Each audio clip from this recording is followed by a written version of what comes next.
গণভোট নয়, শুধু জাতীয় নির্বাচন পর্যবেক্ষণ করবে ইইউ। লেভেল প্লেইং ফিল্ড নিশ্চিতে বাহিনীগুলোর শক্তিশালী ভূমিকা প্রত্যাশা। কোনো দলকে বিশেষ সুবিধা দিচ্ছে না সরকার। সশস্ত্র সহ আইন শৃঙ্খলা বাহিনীর সঙ্গে ইসির সমন্বয় সভা। সহিংসতা ঠেকাতে মাঠ প্রশাসনকে জোরালো ভূমিকা রাখার নির্দেশ। প্রার্থিতা ফিরে পেলেন মান্না সহ আরও অনেকে।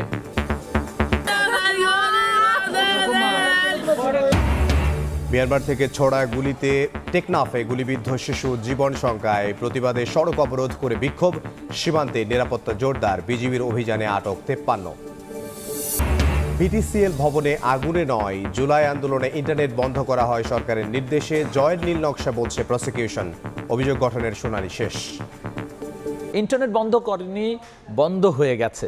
গণমাধ্যমে দেয়া জুনায়েদ আহমেদ পলকের এই বক্তব্য ট্রাইব্যুনালের বিচারককে শোনালেন প্রসিকিউশন।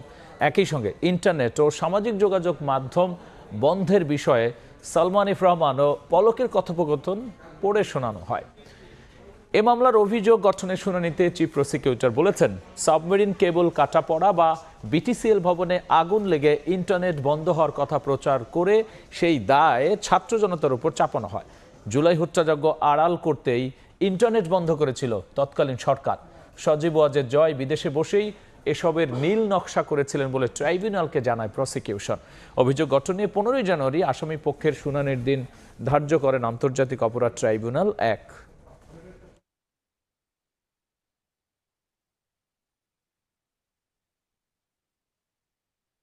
জুনায়েদ আহমেদ পলক তৎকালীন একজন প্রভাবশালী অ্যাডভাইজারের সাথে মোবাইল ফোনে কথোপকথন করছেন।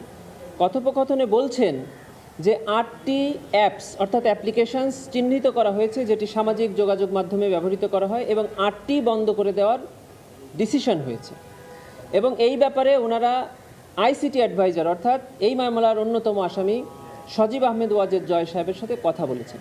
2008 সালের নির্বাচনে শেখ হাসিনার জমা দেয়া হলফনামায় মিথ্যা তথ্য ছিল বলে জানিয়েছে দুদক চেয়ারম্যান। যাচাই হলে নির্বাচনে অংশ নেয়ার অযোগ্য হতেন তিনি। আগামী নির্বাচনে হলফনামায় প্রদর্শিত হয়নি এমন কোনো সম্পদের মালিক যেন নির্বাচিত না হন, সেদিকে নজর রাখার আহ্বান চেয়ারম্যানের। 2008 সালের নির্বাচনে আওয়ামী লীগ সভাপতি শেখ হাসিনার দাখিল করা হলফনামায় সম্পদের তথ্য গোপন করা হয়েছিল বলে জানিয়েছে দুদক। গত বছরের মে মাসে অনুসন্ধানে 2 কোটি 3 লাখ টাকার বেশি সম্পদ আড়াল করার তথ্য পায় সংস্থাটি। এ বিষয়ে ব্যবস্থা নিতে নির্বাচন কমিশনকে জানানো হলে ঘটনাটি অতীতের হওয়ায় কিছুই করার নেই বলে জানায় কমিশন। দুদক বিটে কর্মরত সাংবাদিকদের সংগঠন রিপোর্টার্স এগেইনস্ট করাপশন র্যাকের 22 বছরে পদার্পণ উপলক্ষে এক অনুষ্ঠান শেষে সংস্থাটির চেয়ারম্যান বলেন, তৎকালীন সময় দুদক ও নির্বাচন কমিশন শেখ হাসিনার সম্পদ যাচাই করলে বাতিল হতো প্রার্থিতা। 2008 সালের নির্বাচনে তৎকালীন প্রধানমন্ত্রী শেখ হাসিনা তিনি সম্পদের যে হলফনামায় যে বিবরণী দিয়েছিলেন এবং বাস্তবে আমরা যে সম্পত্তি পেয়েছি তার মধ্যে ছিল বিস্তর ব্যবধান। সে সময় যদি দুর্নীতি দমন কমিশন এবং নির্বাচন কমিশন সঠিকভাবে কাজ করত তাহলে সেই সময়ই তার এই প্রার্থিতা বাতিল হওয়ার কথা ছিল, কিন্তু সেটি বাতিল হয়নি। আসন্ন নির্বাচনে হলফনামায় অসঙ্গতি থাকলে এখতিয়ারের মধ্য থেকে কাজ করছে দুদক। চেয়ারম্যান আরও বলেন, হলফনামায় সম্পদ গোপনকারীরা যেন নির্বাচিত না হন এটাই প্রত্যাশা তাদের।